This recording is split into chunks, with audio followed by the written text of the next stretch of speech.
Hey everyone, Rho here. Well, as most of you will no doubt have already seen, there's been some pretty big rumours going around in regards to the next edition of 40k. And well, it's something I most definitely wanted to discuss, as the war for Imperium Nihilus could just be beginning. I'll throw out a general spoiler warning just in case, as we will be mentioning events from across the lore, so you have been warned. But with that said, let's just jump straight in. Well, as usual, when you begin to near the point of every faction receiving their codex, the rumours start to arise of the next edition to come. And that's exactly what appears to be happening now. As always, when it comes to rumours, we really need to take this with a large pinch of salt. As well, all of it could be true or none of it. At this point in time, we just don't know. It is all speculation. For the rest of the codexes to come in this current edition, there are no real surprises.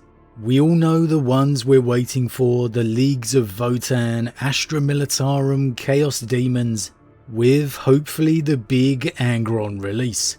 All of which I am very much excited for, especially Angron. Now, as usual, there's an expected second Space Marine Codex to come as well, with, according to these rumours, some Jump Assault Primaris, Primaris Terminators, and a melee-orientated Dreadnought. Again, all of which I'm most definitely going to look forward to, especially being a Space Wolf guy. However, the main event and undoubted biggest piece of news for me, or at least most interesting rumour, is when it comes to the 10th edition. A starter set of Blood Angels vs Tyranids, with both factions getting major releases. Now, it states the actual starter set is generic Space Marines, but they're going to be painted up as Blood Angels, as according to the rumour they are going to be the poster boy chapter. Now, I'm not sure if anyone will ever be the poster boys over the Ultramarines, but it most certainly gives me hopes of an Imperium Nihilus narrative. And before we really start going into that, let's just finish up with what it says here.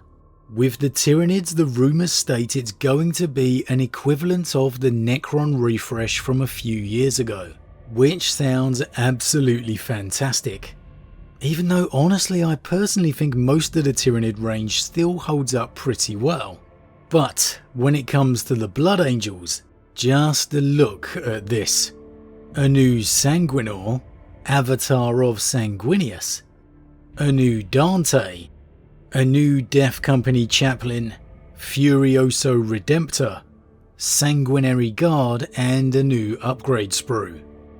Now, where do we begin with that? First of all, the Sanguinor being stated as the Avatar of Sanguinius. I don't know if that's just a description highlighting how, some people have always felt the Sanguinor could be Sanguinius, or if that's actually implying there's going to be more of a development here. I've long said Sanguinius has technically already returned within the lore, considering we've seen more of him than any other loyal Primarch. Save Guilliman, of course. And I do definitely expect to see him continue to appear as long as the Blood Angel series of novels continues. But I'd be very surprised if this is more than just a new Sanguinor model, and it is in some way linked to a movement of the narrative regarding Sanguinius. And the main reason I would lean against that for now is that further down in these rumours it does mention the Lion, and there is no way we would see a Lion return with any form of Sanguinius within the same time span. I would have to see that one to believe it. However, anyway, Dante. Oh, how I've longed for a new Dante. I so don't want to get my hopes up here, but who am I kidding, they went sky high the second I read this.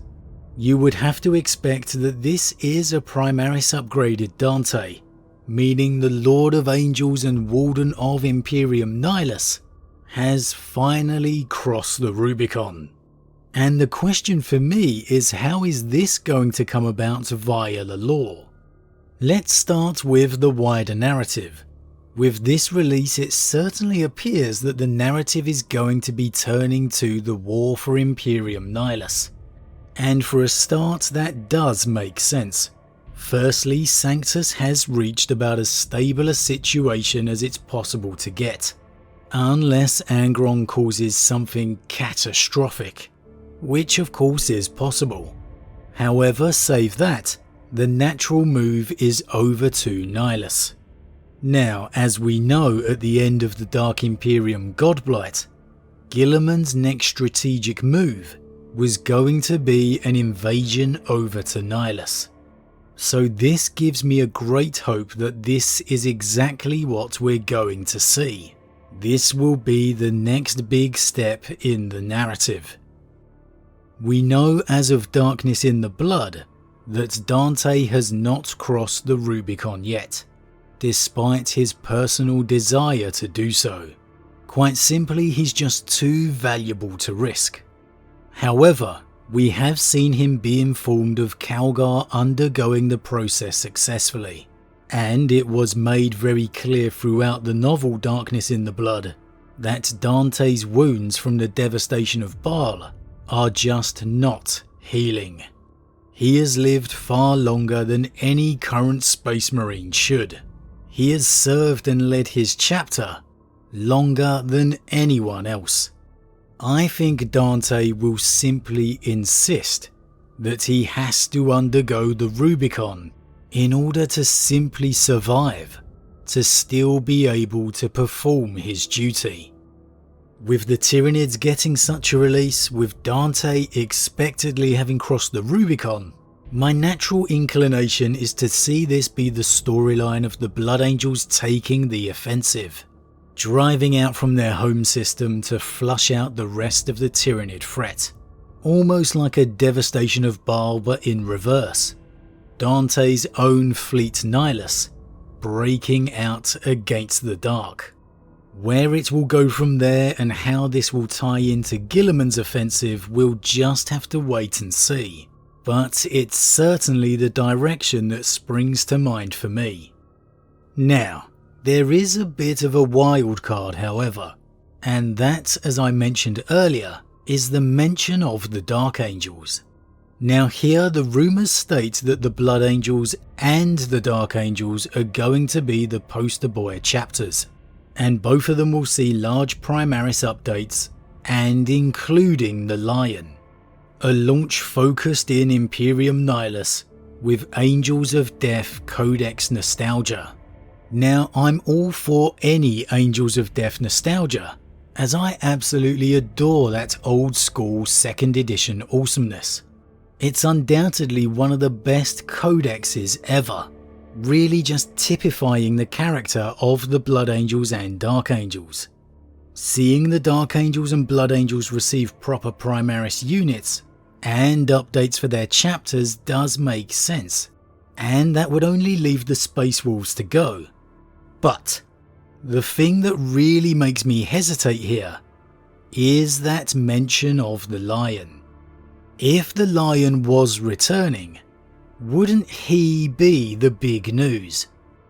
I mean, look, we know I love Dante, even more than Grimnar, and I'm a Space Wolf guy, but he is no Lion L. Johnson.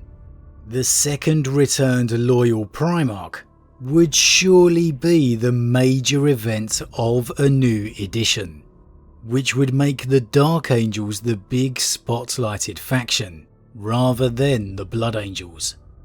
I dunno, maybe I'm wrong here, but that's what I would expect.